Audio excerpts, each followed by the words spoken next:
Hello everyone, welcome to questions and answers based on the course of Computational Finance. Today we have question number 13 that is based on lecture number 5. The question is as follows: how to derive a characteristic function for a model with jumps?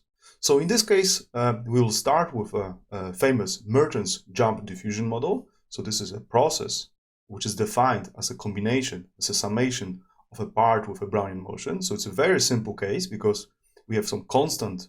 You see xt is equal to xt0 plus some drift that is constant. Then we have a Brownian motion with constant volatility.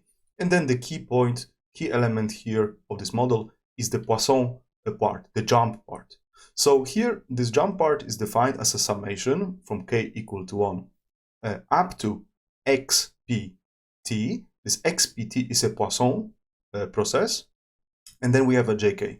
So basically what happens here is that a value of a path at time t is equal to the summation of all the jumps. So this jk tells you how big the jumps are, and we count them until the value of a Poisson process takes at time t.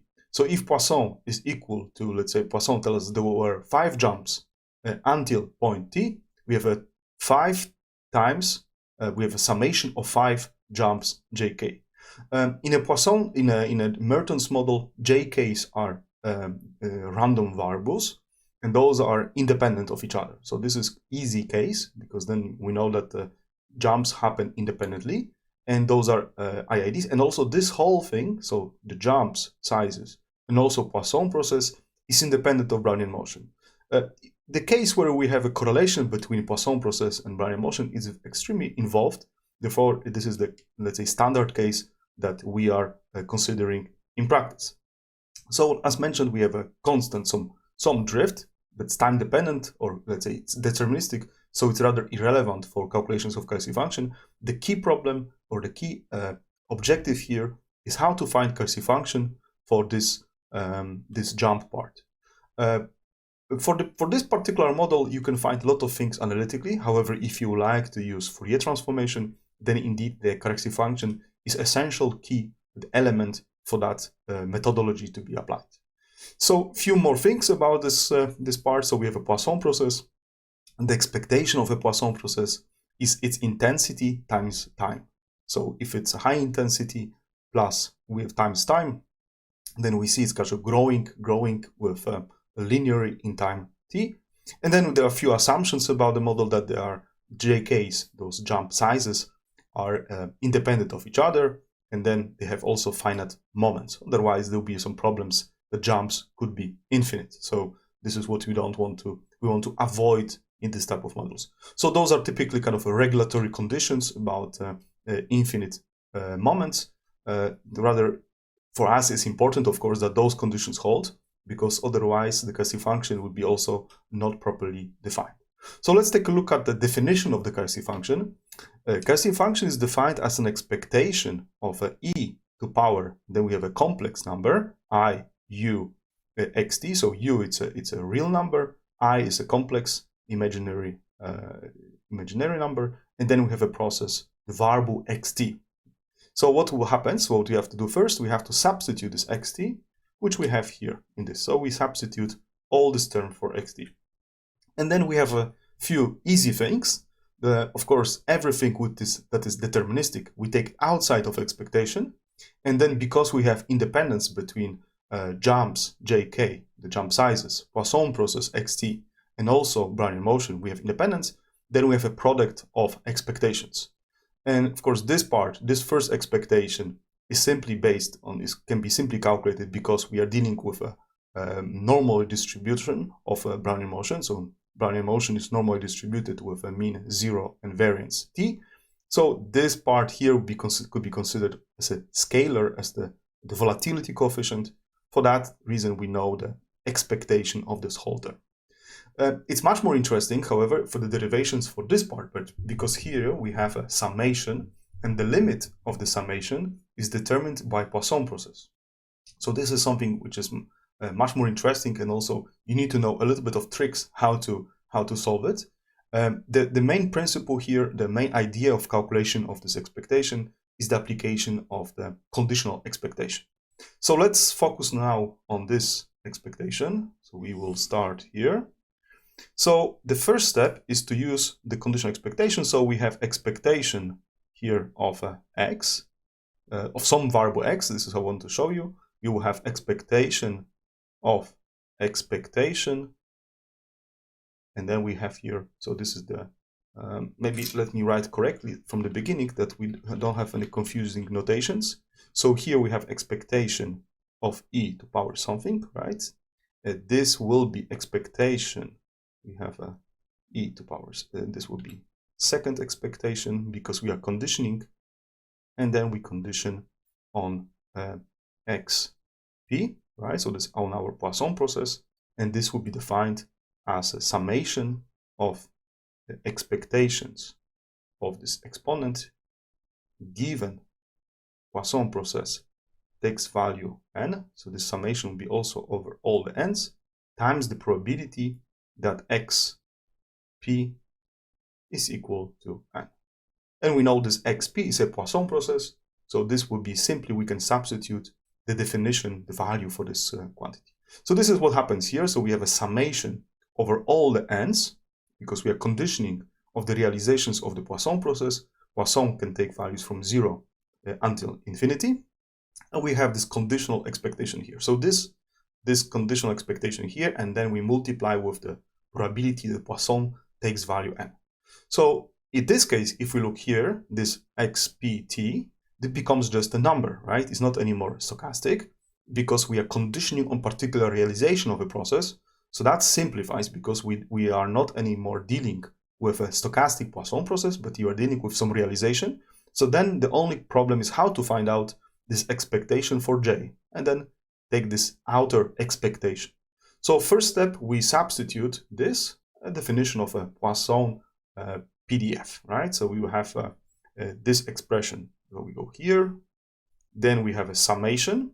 We have this expectation of e to power iu sum of jk, and then we have only simply n because we are moving away from Poisson. We are looking at the realization times this probability that we have from Poisson distribution. Okay, so what we can do here, so we are having this step now to here. First, let's of course change the order. So we take this expression on the left-hand side, the expectation on the right-hand side. The question is how to get from this expectation to this expression here. So what we will do, we will take expectation of e to power iu, and then we have a summation over jk's. We keep in mind that those jk's are independent. So what we can do, it is this summation becomes a product, guys. Right, so we have here a product over e iu jk, right? So the exponent, and then we have a sum is equal to the product expectation of the product of all those elements. So since we are dealing with independent jk's, this would mean that we have a product of expectations here iu. Oh, sorry, I should write.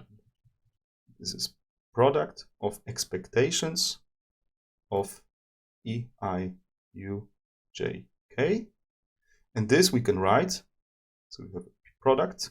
Of course, all of these expectations, all these jk's are independent. So we have power n, right? Because we have expectation iu jk. We have power n because all of them, they are the same. And then we have the last step is to, instead of expectation, we can just use the definition of the expectation. So we will have integral here, we open bracket, integral over e iu x, the density of j of x dx to power n. And this is exactly the term that we see here. Right, is exactly the same. Right, okay, so then next step, so we already moved from this summation into we use the independence between jk's, and we kind of compress them into power of all of them, because all of these jk's are independent, they are the same variables, they are dependent and they have follow the same distribution, so we have only power n. Okay, so the next step, what we can do, we can move a few things around here. So this first term here, this exponent, we can take it outside of the summation because it does not depend on n. What we can also do, we see here we have a xi pt to power n. We can move this element here into this bracket, right? Because we have common factor n. So then what happens? We have this expression. So we have a exponent minus xi pt, and then we have a summation of xi pt. So this is once we move that term, this term here into this bracket, under this bracket, then we have this expression here. Okay, so what we will notice now is that here, this is very important, we have here factorial n, and we have some value here. And this whole quantity that we will see here, it actually resembles the definition of an exponent. So this is our definition of an exponent. So we have x to power n divided by n factorial.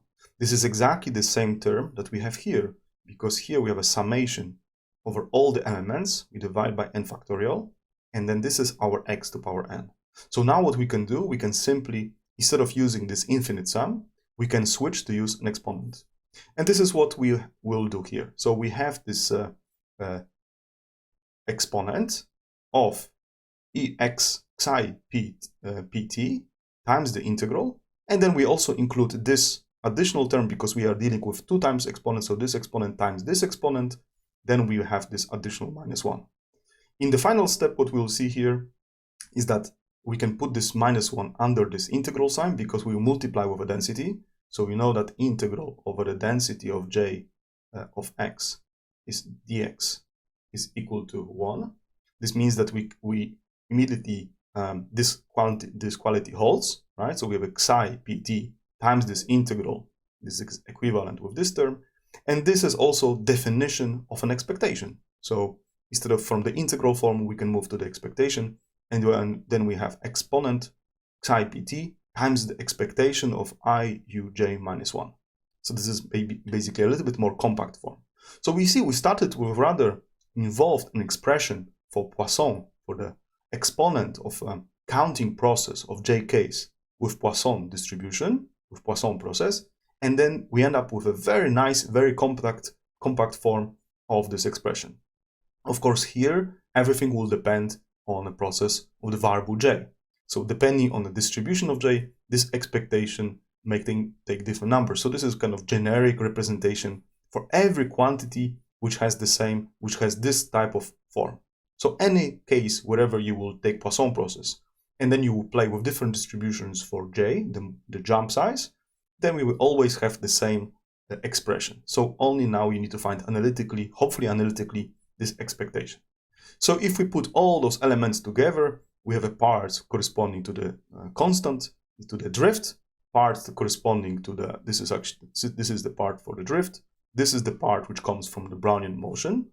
So this is what we have already seen. And this part comes from jump part, the Poisson jump size with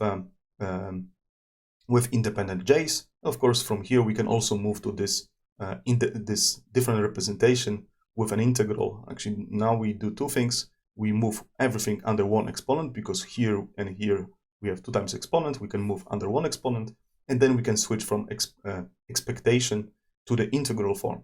And this is actually sometimes once in you have 2 variants in literature. Very often you see this kind of representation, and I hope now you will understand where it comes from, how this is derived.